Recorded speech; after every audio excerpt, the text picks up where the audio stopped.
La lectura y la reflexión la vamos a dividir en 3 partes, ¿no? Vamos a dividir la primera en el aceite para las lámparas, que es del versículo 1 al 4, y el 5 hasta el 9, el pan de la propiciación, y del 10 al 23, el castigo del blasfemo.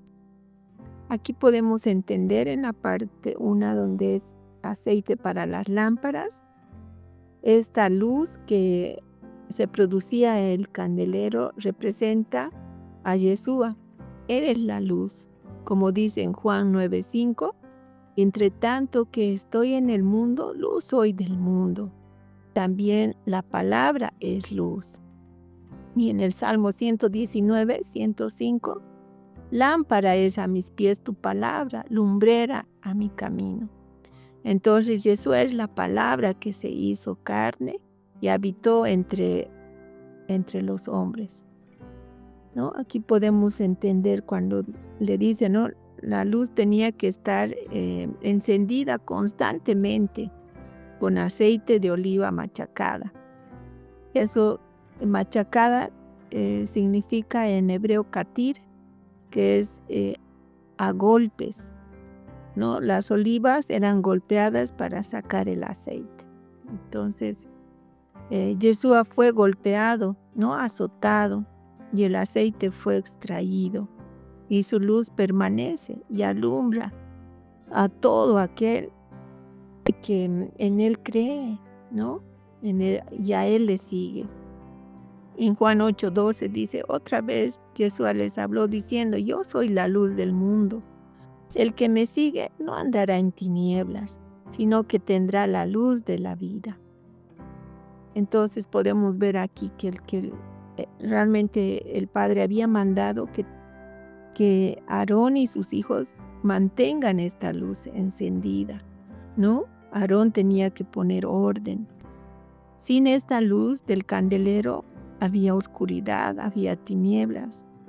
Entonces por eso el Padre mandó a Aarón que él se encargue de mantener esa luz, ¿no? Y sus descendientes.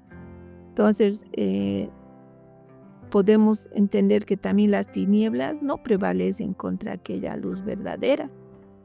El aceite era el combustible para mantener encendida la luz. El aceite es figura del Espíritu de Dios, ¿no? Su presencia que nos guía a toda verdad para andar en luz.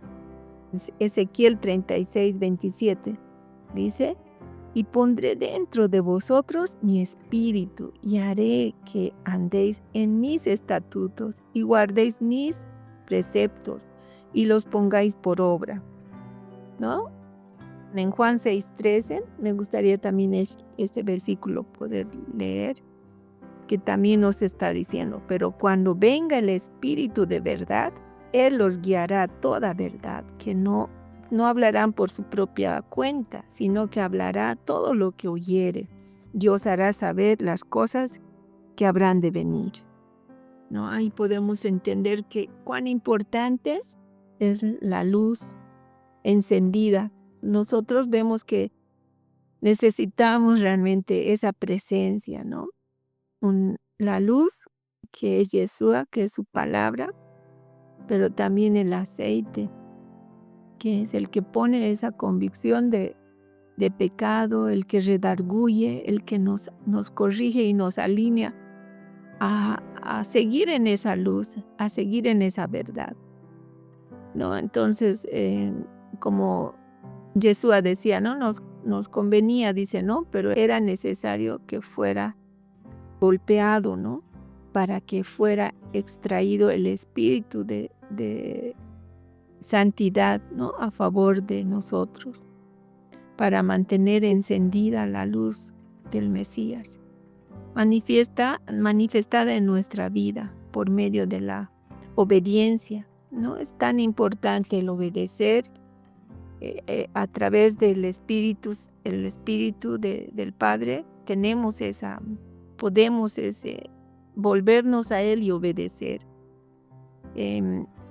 el que anda en el Espíritu, dice, manifiesta que le pertenece a Yeshua. Piensa en las cosas que son del Espíritu, anda en luz, con una vida obediente a su palabra en medio de un mundo de oscuridad, de tinieblas. También dice, fuimos llamados a hacer luz a las naciones. Mantenerla encendida requiere de aceite puro, es decir, el espíritu de santidad que viene de Yeshua, quien fue machacado, golpeado hasta la muerte. Entonces la menorá nos muestra el gran amor del Eterno para con nosotros. Esta debería producir en nosotros una vida entregada a Él, agradeciéndole en todo. Si el aceite está en ti, la luz de Cristo alumbrará a muchos con las obras que nos dio. Entonces, porque los hombres, dice, lo glorifican al Padre, ¿no? Los que son de Él van a glorificar al Padre. Tenemos que ver también lo que decía aquí, ¿no? Jesús es nuestro sumo sacerdote que ha dispuesto en nosotros el orden para que su luz permanezca, ¿no?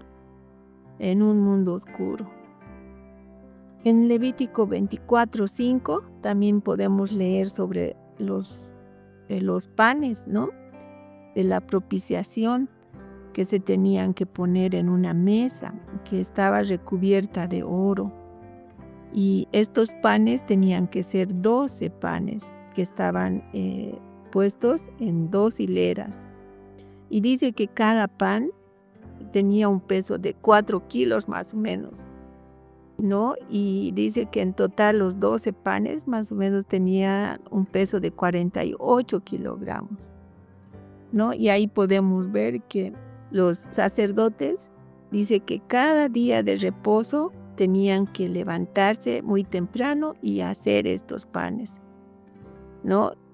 Y eso, los panes representaban a las 12 tribus del pueblo de Dios. Tenían que ser de la mejor parte del trigo, ¿no? La parte más fina, dice, y tenían que ser cocidos. Entonces, puestos sobre una mesa limpia, apta y cubierta de oro. Sobre las 2 hileras se ponían incienso puro. ¿Y qué significa este incienso puro? Dice, el pan también nos habla del Mesías. Él es puro, ¿no? La mesa nos habla de la comunión íntima. Esto del incienso, vamos a verlo más adelante, que es también las oraciones, dice, ¿no? Las oraciones que representan de los santos. Podemos ver, ¿no? Que la mesa significa comunión, donde los sacerdotes sumos sacerdotes tenían que comer ahí esos panes sin salir del lugar santo. Ellos tenían que servirse ahí los panes y poder tener esa comunión entre ellos, pero también con el Padre, ¿no? Con el Eterno. Y nadie tenía que interrumpir ese lugar, era como un lugar en secreto, ¿no? En intimidad. Y eso también nos muestra que nosotros necesitamos tener un tiempo de intimidad, ¿no? De poder servirnos de su palabra. Los panes representan al Mesías y también representa la palabra. Y el hecho de tener tanto pan, 48 más o menos kilogramos de pan, significa que no va a faltar alimento espiritual en su casa y nosotros somos su casita.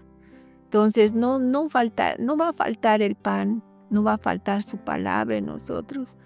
¿Y cuándo no va a faltar? Cuando estemos en esa intimidad, en esa comunión que representa su mesa, ¿no? Y algo muy, muy interesante también que se puede ver es cuando el incienso, ¿no? Debería estar, dice, ¿no? Limpio y puro. Entonces, Para el pan era como perfume, dice, ese incienso, y para Dios era como ofrenda encendida, que olía bien. Entonces la comunión con Dios está unida a la oración.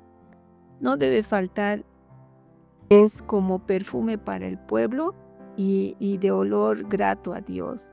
Entonces el incienso es oraciones de los santos. Y en Apocalipsis 5:8 dice, todos tenían arpas, copas de oro llenas de incienso, que son la oración de los santos. El pueblo de Dios es santo, practican comunión y justicia, obedecen los mandamientos, ¿no? Entonces la oración está íntimamente ligada también a la ley. En Proverbios 28:9 dice, el que aparta su oído para no oír la ley, su oración también es abominable, ¿no? Entonces el incienso es puro cuando está conectada con la ley, ¿no? Y en Proverbios 15:29 dice, el Eterno está lejos de los impíos, pero Él oye la oración de los justos.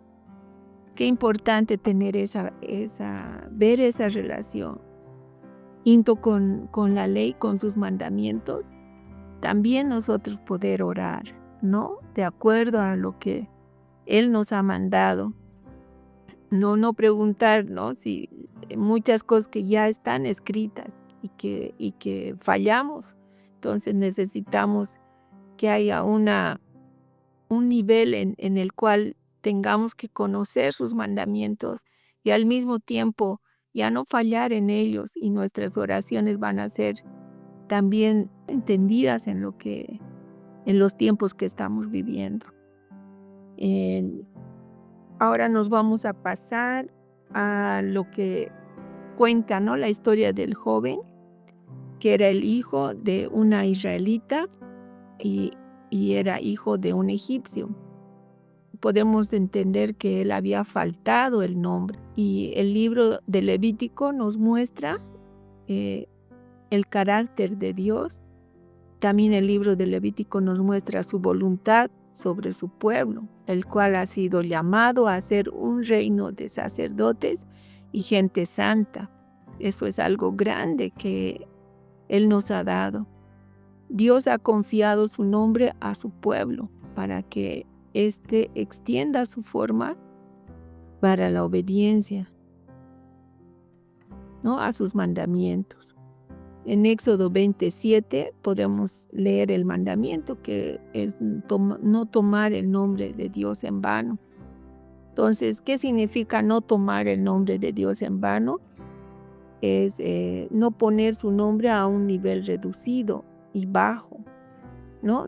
Es no rebasar, no exceder cierto límite, de no devastar la reputación de Dios, no falsear su palabra, no quebrantar sus intereses.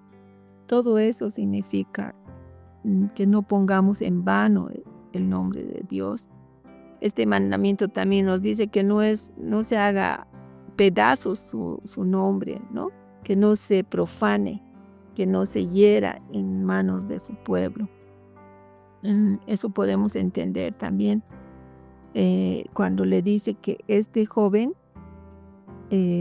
blasfemó contra el Padre, y también dice que maldijo, ¿no? Ha maldecido también el nombre. Entonces, blasfemar es perforar, es atravesar, es traspasar con violencia. Eso es blasfemar. Y maldecir dice que es tomar algo a la ligera. Entonces, tenerlo por poco, ¿no? Despreciar.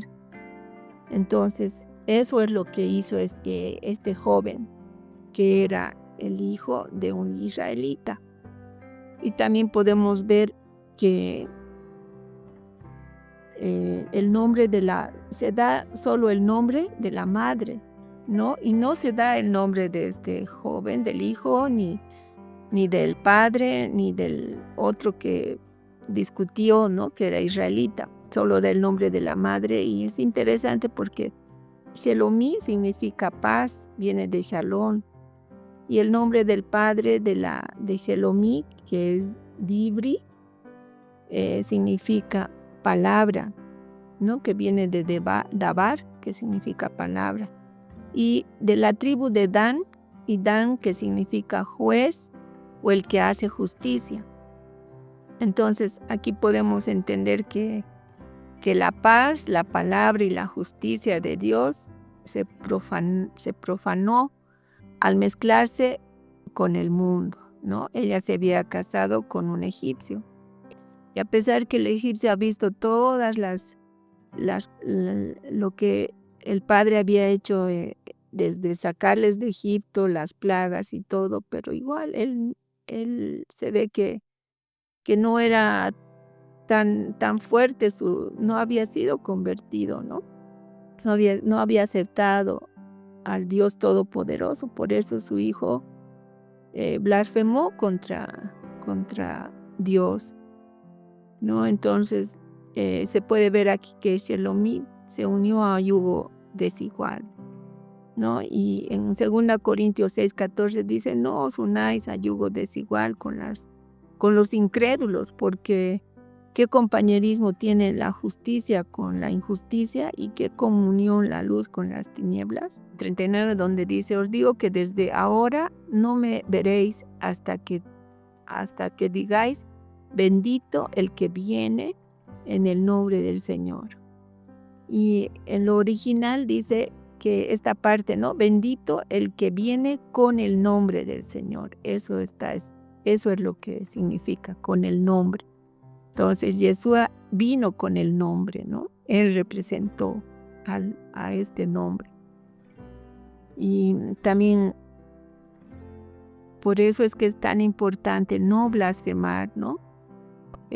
Contra el nombre del Padre. Y aquí donde dice que no se debe blasfemar contra el Espíritu, eso dice en Marcos 28:30, que de cierto les digo que de todos los pecados serán perdonados, pero no de los hijos de los hombres y las blasfemias cualquiera fuera.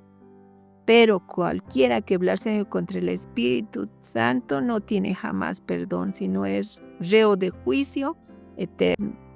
Qué grave, ¿no? O sea, el que blasfema contra el Espíritu es reo de muerte, de juicio eterno. Eso es muy fuerte.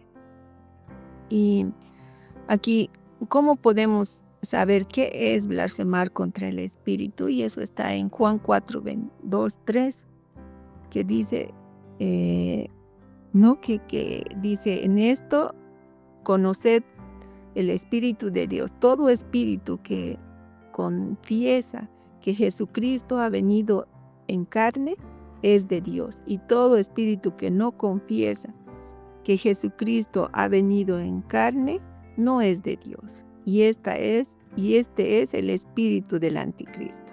Entonces, blasfemar contra el Espíritu Santo es negar al Mesías sin temor alguno. El que lo hace no sabe lo que le espera, ¿no? Su actitud es arrogante y desafiante. Esa actitud lo llevará a la muerte. Este hombre no tenía temor, no tenía ley escrita en su corazón ni en su mente, ¿no? Eso podemos ver en esta historia. Los que hablan la verdad de Dios podemos ser acusados también, ¿no? Podemos ver en Jesucristo que él fue acusado como blasfemo, ¿no? En Marcos 14, 60, 64, el sumo sacerdote le preguntaba y cuando él no respondía y luego él le decía, ¿no? ¿Eres tú el Hijo de Dios? Y te pones como Dios y ahí él dijo, sí, yo soy. Y el sumo sacerdote se rasgó sus vestiduras, dice, ¿no? Y lo condenaron a muerte. Y justo ellos se basaban en esta ley, ¿no? Que al blasfemo era digno de muerte. Entonces a Jesucristo lo pusieron así. Y muchas veces también nosotros nos van a culpar, nos van a acusarnos como a Jesucristo por mentiras que ellos digan, ¿no? Pero como podemos ver, nuestro Yeshua no negó la verdad, y nosotros también tenemos que decir siempre la verdad. Y en estos tiempos vemos eso, que hay muchas blasfemias entre los mismos predicadores y pastores, que entre ellos se culpan y se aumentan, y eso no está bien, ¿no? Eso como que va dañando el nombre del Padre. Y aquí también, continuando en la lectura de Levíticos 24, 17 al 21, que nos está hablando del ojo por ojo, diente por diente, ¿no? Y el que daña a un animalito tiene que restituir, y toda esa lectura podemos sacar un principio.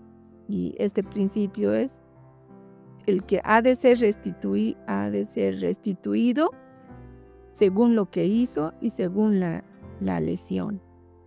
Esto no significaba que el castigo no tenía que ser, el castigo no tenía que ser por venganza, ¿no? Esto nos está hablando de que se tiene que restituir lo dañado, ¿no? Y según lo que hizo, según la lesión que ha llegado a hacer.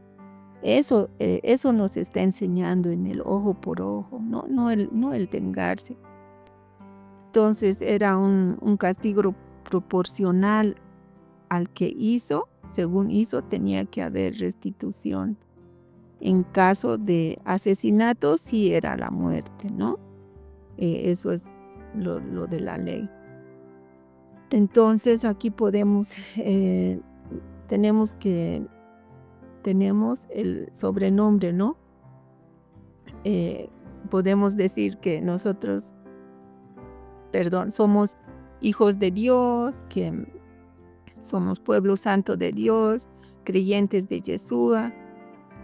Nos basamos en la ley, nos gloriamos en Dios, conocemos lo que Él quiere, aprobamos lo que es bueno, confiamos en guiar a los que no ven y en enseñar con la ley. Eso que nos está hablando en Romanos 2, 17, 20, que así podemos nosotros ser, pero a la vez, como dice en Romanos 2, 24, se dice, ¿no? Tú pues que enseñas a otros, ¿no te enseñas a ti mismo? Tú que predicas que no se ha de robar, robas. Tú que dices no se ha de adulterar, adulteras. Tú que abominas de los ídolos, cometes sacrilegio.